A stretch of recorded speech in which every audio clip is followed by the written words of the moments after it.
I have to admit to you, I have a real love-hate relationship with not knowing. I am an engineer, and so I just don't like not knowing. But you know what? It shows up all the time. Hello, and welcome to the Creative Shoofly podcast. I'm Thomas Beutel. This podcast is about my creative process. And one thing I found is that I really get in my way a lot when it comes to making art and being creative. I want to do this podcast because I know it'll force me to think more deeply about creativity. I'm hoping that doing this will push me and challenge me to create better art. Back in the fall of 2018, I discovered a Facebook group called Sunset Sketchers. And it was a fairly new group. I think it was started in the middle of 2018. It's an urban sketching group, and they go out to various venues and parks and open spaces, cafes and bars, wherever. You simply pull out your sketchbook and you sketch what you see right there. Now, I've been sketching. I wouldn't consider myself an urban sketcher, but I had been sketching mostly mechanical things because the type of things that I create are usually mechanical, but I'd never really sketched from outdoors or from real life. So when I found the group, I said to myself, yeah, that's something that I want to do. And other people around me had noticed it as well and suggested it to me. But I felt so much resistance. I can't tell you how much anxiety I felt about joining this group. Why did I feel that anxiety? A lot of it has to do with not knowing. First of all, I didn't know the people, but I also didn't know what is expected and what would I be doing and how would I be doing it and with what materials. So it took me quite a while before I got up the nerve to go to the first Sunset Sketcher event. It reminds me of a scene in the original Star Wars where Luke is called to go on a great adventure with Obi-Wan. Obi-Wan asks him to come along and help fight the Empire and save Princess Leia. But Luke hesitates. He has all these reasons that he can't go. There's a point, though, where he realizes that his aunt and uncle are in danger, and he goes back and finds out that Uncle Owen and Aunt Beru have been killed by the Empire. And it's at that point where Luke realizes that there's nothing holding him back from joining Obi-Wan. And so he does join him. It's a dramatic storytelling tool to show the audience that Luke is just like us, that he hesitates just like any of us would. Of course, in real life, it doesn't happen this way. There's usually no great dramatic turning point that forces us to go and try something new. In my version of Luke's story, my inner Luke goes home and he finds that Uncle Owen and Aunt Beru are alive, and Uncle Owen will probably cuss him out a little bit, and then my inner Luke hides in the garage and comes up with 8 more reasons why he can't join Obi-Wan to go on a great adventure.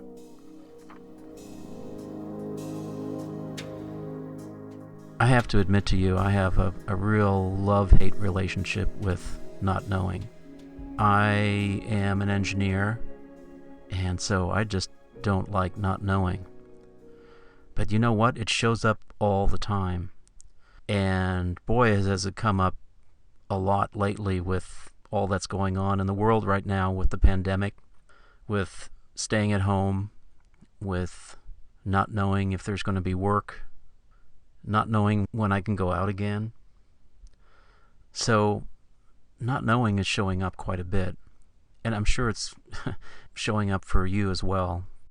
But there's an aspect of not knowing that is deeply bound to creativity, and that's what I want to explore.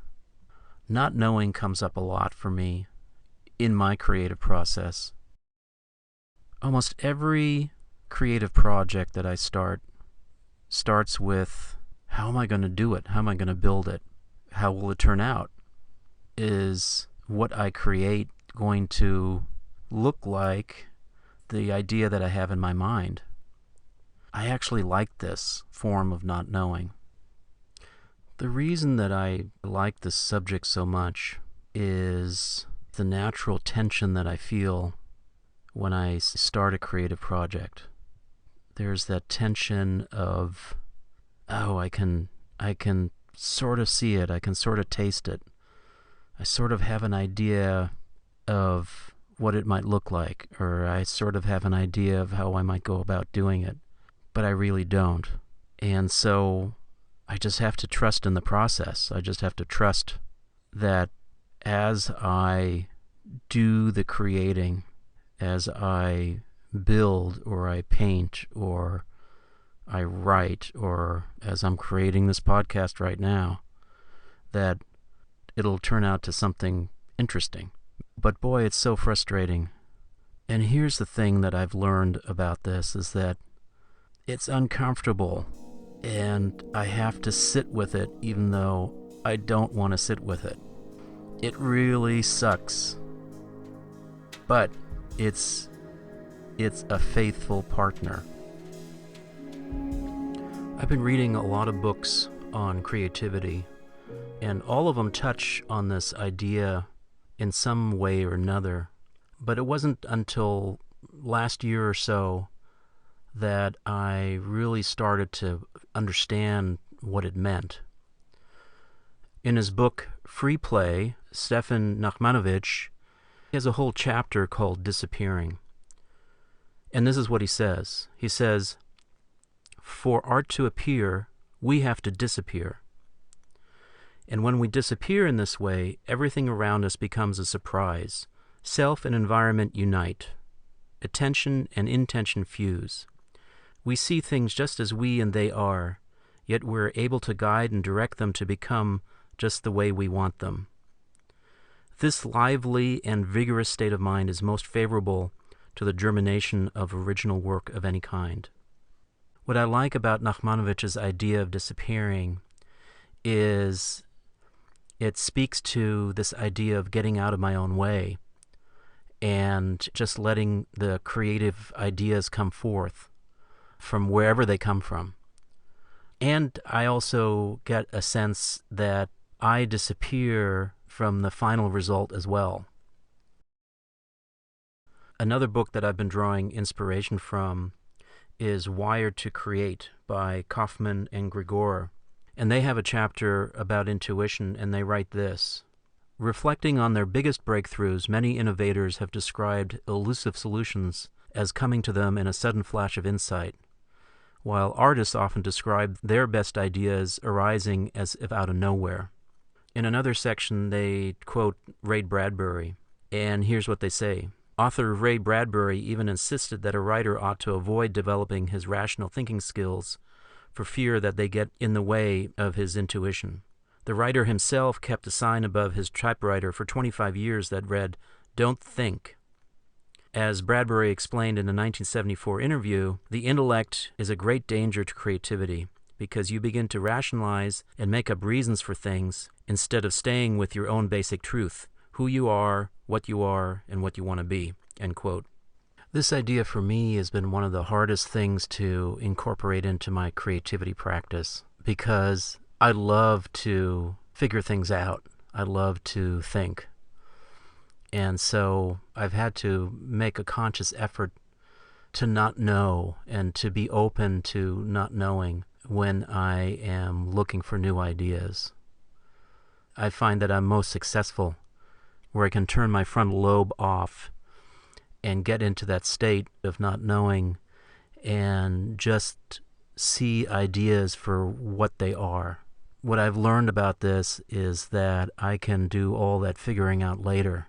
And that's part of the fun of creating, is figuring it out. But I don't need to figure it out when the creative impulse first arrives. Another book that has been very helpful to me, and one that I reread often, is Improv Wisdom. Don't Prepare, Just Show Up. It's by Patricia Ryan Manson. And in her chapter about not preparing, she talks about letting go of our egos as part of the process. She says, "When we give up the struggle to show off our talent, a natural wisdom can emerge. Our muses can speak through us. All of our past experience, all that we have ever known, prepares us for this moment." For many years, I have enjoyed watching improv, particularly here in San Francisco at Bay Area Theater Sports. And I've always thought, boy, wouldn't it be great to take a class in improv? You know, what a kick that must be getting up on the stage. And for all those years, I just couldn't do it. I just felt so much anxiety and fear about going up and getting on that stage. Last year, I finally did it, and I can tell you, it was a blast. You can't really imagine what it's like. You just have to go and do it. And that's why I like this book so much. It really is true. You need to get up there without preparation, without any planning, without any thinking. You just go up and respond to whatever's in front of you. And so I've been working on taking some of these ideas from improv and incorporating them into my creativity practice. But it's hard because, again, I'm a planner. I love to plan things. There's one more book that I want to mention that really speaks to this. It's called The Wisdom of Not Knowing by Estelle Frankel.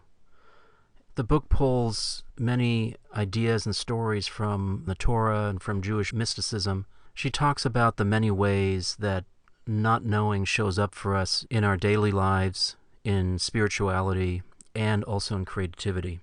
In her chapter about not knowing and creativity, she says this: "Since the heart of the creative process involves bringing previously unconnected things together to form something new, this can only happen when we let go of what we already know and embrace the unknown. In the spacious state of mind of not knowing and not thinking, new connections easily form." For me, when I read this, it was sort of a startling revelation, but it made sense as soon as I read it. It's like you can't make connections that form between unrelated ideas unless you unlearn what you know about how those things are connected.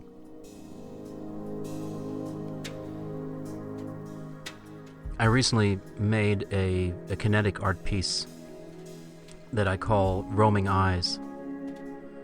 It started with a test tube. I often go to Michael's and just roam the aisles and see what's there. And out in front, they have like a sale area where they're getting rid of little knickknacks for $1.50 or whatever it might be. And in one of the bins, I found this test tube was about 3/4 inch diameter and maybe 6 inches tall. And I picked it up, and I had no concept yet of what I might use it for, but I thought, well, it looks interesting. It looks a little bit like a cliche jar, a bell jar that you can put over art pieces. In one of my dream practices, I was imagining this test tube, and for some reason, an image of an eyeball appeared. And that stuck with me. It's like, what's an eyeball doing inside of a test tube? But I wrote it down in my bullet journal, and a while later, I came up with this idea of having several eyeballs that would, move around. I guess my subconscious was working on it. I had no idea how I was going to put it together, but that's when the fun began. And so I took that idea, and eventually I built it with a few motors and some electronics and a little bit of programming. And it turned out even better than I imagined it would. It's an example of where I can go if I just allow an idea to happen and just let my subconscious work on it over days and weeks. I finally did go on that great adventure. I joined Sunset Sketchers, and it's been great. I've made a bunch of new friends. We've been getting together just about every weekend, especially now with this pandemic. We've been doing our meetups over Zoom, and that's been working out really well. What I learned, it's all about just showing up. My better sketches are the ones where I don't overthink it too much. where I just look at shapes, where I'm just looking at light and dark. It's really helped me to see in a different way. And here's what happened. In May of 2018, Sunset Sketchers held their first art show, and I displayed some of my art there. While I was there, I asked the program manager if I could use the venue for a workshop that I've been thinking of giving.